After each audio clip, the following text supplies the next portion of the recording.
তোমার না রবের সাথে বন্ধুত্ব ছিল? তুমি না মোনাজাতে ফুঁপিয়ে ফুঁপিয়ে কান্না করতে আর বলতে, হে আল্লাহ, আমি তোমাকে ছাড়া আর কাউকে চাই না। তাহলে এখন কেন তোমার রবের সাথেই বিচ্ছেদ? তুমি না তওবা করেছিলে? তুমি না আল্লাহর জন্য সব ছেড়ে দিয়েছিলে? তুমি না বুঝতে পেরেছিলে তোমার আসল ঠিকানা কোথায়?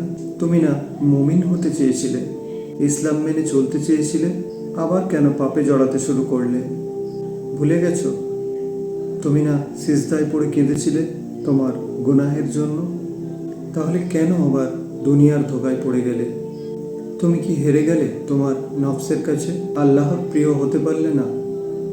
বারবার শয়তানের ফাঁদে পা ফেলছো। ব্যাপার না, এখনো সময় আছে। তুমি কি জানো তোমার রব কত মহান? তিনি অপেক্ষা করছেন তোমার জন্য, তোমাকে ক্ষমা করার জন্য।